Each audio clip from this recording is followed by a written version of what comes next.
જય સોમનાથ। આજે આપણે સાંભળીશું સાકરિયા સોમવારની વ્રત કથા। આ વ્રત ઘણું કઠણ છે, નબળા માંદાઓએ કરવું નહીં। શ્રાવણ મહિનાના પહેલા સોમવારે વ્રત કરનારે વહેલા ઉઠી માથાબોળ નાહી ધોઈ મહાદેવજીની વાર્તા સાંભળવી। વાર્તા સાંભળતી વેળાએ મહાદેવજી મહાદેવજી કહી હુંકારો પૂરવો। આખો દિવસ નકોરડો ઉપવાસ કરવો। નૈવેદ્યમાં 50 પૈસાની કે રૂપિયાની સાકર લેવી। સાકરના 4 સરખા ભાગ કરવા। એક ભાગ મહાદેવજીને ધરાવવો, બીજો રમતા બાળકોને આપવો, ત્રીજો પોતે આરોગવો અને ચોથો ભાગ જળમાં પધરાવવો। કંકાવટી નામે એક નગર હતું। નગરમાં એક બ્રાહ્મણ રહે। બ્રાહ્મણને આખા શરીરે કોઢ નીકળેલો હતો, એટલે કોઈ તેને કન્યા આપતું નહીં। કોઢ મટાડવા બ્રાહ્મણે ઘણા ઉપાયો કર્યા, પણ બધા ફોગટ ગયા। છેવટે તેણે 16 સોમવારનું વ્રત લીધું। વ્રત પૂરું થતામાં મહાદેવજીની કૃપા થઈ અને તેનો કોઢ મટી ગયો અને તેની કાયા કંચનવર્ણી થઈ ગઈ। ગામથી તેના માગા આવવા લાગ્યા। છેવટે તેણે એક ગુણવાન અને રૂપવાન કન્યા સાથે લગ્ન કર્યું। ધણી ધણિયાણી સુખેથી રહેવા લાગ્યા, પરંતુ તેના ભાગ્યમાં હજી પણ દુઃખ લખાયેલું હતું। ગયા ભવના પાપના ફળ ભોગવવાના અધૂરા હતા। ચોમાસાના દિવસો આવ્યા। મધરાતે ગાજવીજથી આકાશ ખળભળી ઉઠ્યું। જોતામાં મુશળધાર વરસાદ તૂટી પડ્યો। અચાનક કડાક કરતી બ્રાહ્મણના ઘરની ભીંત ફાટી ગઈ। બ્રાહ્મણ અને બ્રાહ્મણી જીવ લઈને ઘરની બહાર નીકળી ગયા। ઘડીકવારમાં તો આખું ઘર ઢગલો થઈને પડી ગયું। અઠવાડિયું થયું, પણ વરસાદ બંધ રહે નહીં। કંકાવટી નગરના લોકો પણ ભારે ચિંતામાં પડી ગયા। ઘણા ઘર પડી ગયા, ખેતીવાડી તણાઈ ગઈ અને લોકો ભગવાનને વિનંતી કરવા લાગ્યા।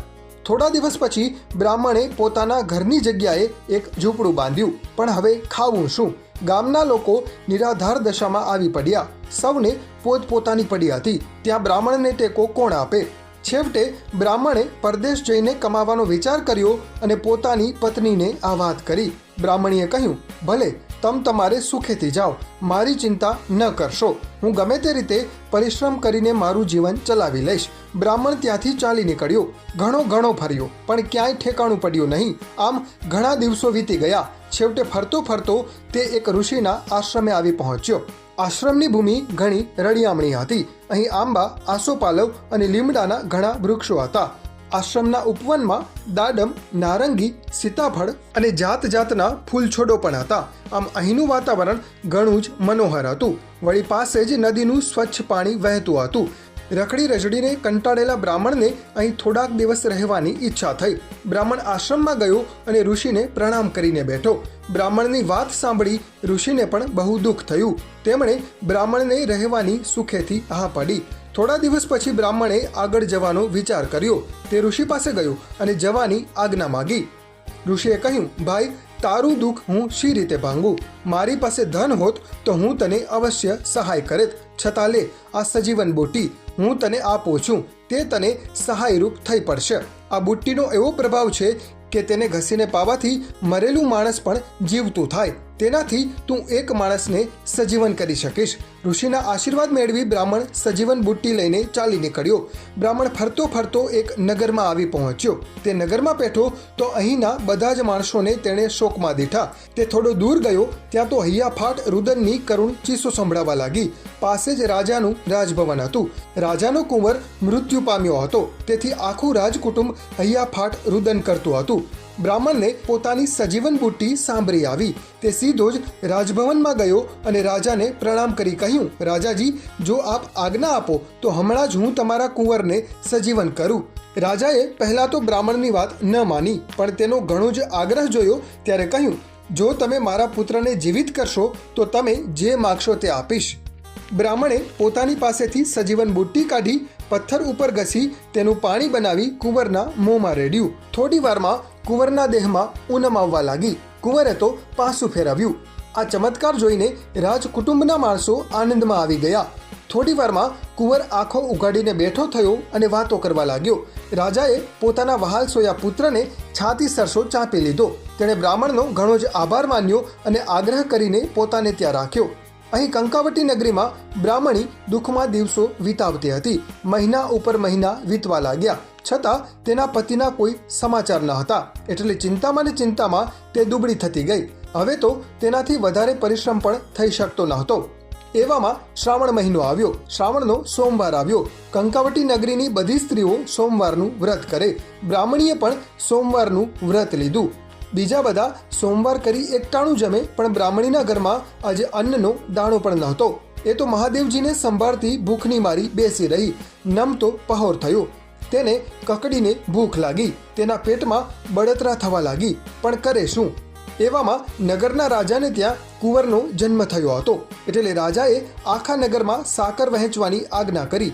રાજગોર સાકર વહેંચતા વહેંચતા બ્રાહ્મણીના ઘરે આવ્યા અને બ્રાહ્મણીને સાકર આપી. બ્રાહ્મણીએ સાકરનું પાણી કરીને પીધું. એના પેટની બળતરા શાંત થઈ.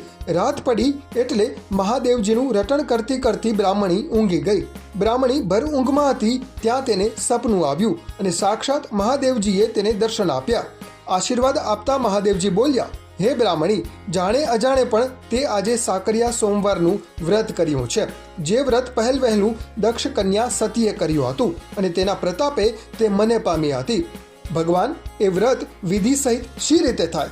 બ્રાહ્મણીએ સપનામાં જ હાથ જોડી ભગવાનને પૂછ્યું. મહાદેવજી બોલ્યા, શ્રાવણ મહિનો આવે, શ્રાવણનો પહેલો સોમવાર આવે ત્યારે આ વ્રત થાય. આ વ્રત કરનારે વહેલા ઉઠી નાહી ધોઈ સ્વચ્છ કપડાં પહેરવા અને સાકરનો એક ગાંગડો લેવો. સાકર લઈ મહાદેવજીના મંદિરે જવું. ત્યાં જઈ સાકરના 4 સરખા ભાગ કરવા. એક ભાગ મહાદેવજીને ચડાવવો, બીજો ભાગ રમતા બાળકને આપવો, ત્રીજો ભાગ પોતે આરોગવો અને ચોથો ભાગ નદી, તળાવ કે કૂવાના પવિત્ર જળમાં પધરાવવો.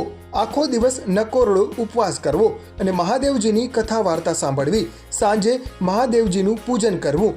રાત્રે ભોંય પથારી કરી સૂઈ જવું. આ પ્રમાણે 16 સોમવાર કરવા. છેલ્લા સોમવારે 1.25 શેર ગોળ, 1.25 શેર ઘી અને 1.25 શેર ઘઉંનો લોટ લઈ તેના લાડુ બનાવવા. એક લાડુ મહાદેવજીને ધરાવવો, બીજો લાડુ રમતા બાળકને આપવો, ત્રીજો લાડુ પોતે જમવો અને ચોથા લાડુનો પ્રસાદ કરી વહેંચી દેવો. આ બધું દીવાવેળા થતાં પહેલાં કરવું. લાડુ દીવાને બતાવવો નહીં. આ રીતે વ્રતનું ઉજવણું કરવું. આમ કહીને મહાદેવજી અંતર્ધાન થયા અને બ્રાહ્મણીનું સપનું ઉડી ગયું. બ્રાહ્મણીએ સાકરિયા સોમવારનું વ્રત લીધું. વ્રત પૂરું થયું ત્યાં તો રાજાએ આપેલું ખાધે ખૂટે નહીં એટલું ધન લઈને બ્રાહ્મણ ઘરે આવ્યો. બ્રાહ્મણને સુખરૂપ ઘરે આવેલો જોઈ બ્રાહ્મણીના હરખનો પાર ન રહ્યો. તેણે બ્રાહ્મણને સાકરિયા સોમવારના વ્રતની વાત કહી. બંને જણે સાથે મળીને આનંદપૂર્વક વ્રત ઉજવ્યું. બ્રાહ્મણે પોતાની ઝૂંપડીની જગાએ હવેલી ચણાવી અને બંને સુખપૂર્વક રહેવા લાગ્યા. થોડા સમયમાં મહાદેવજીની કૃપા ફળી અને તેમના ઘરે દેવ જેવો દીકરો અવતર્યો. હે મહાદેવજી, સાકરિયા સોમવારનું વ્રત જેવું બ્રાહ્મણ અને બ્રાહ્મણીને ફળ્યું એવું સૌને ફળજો. હર હર મહાદેવ.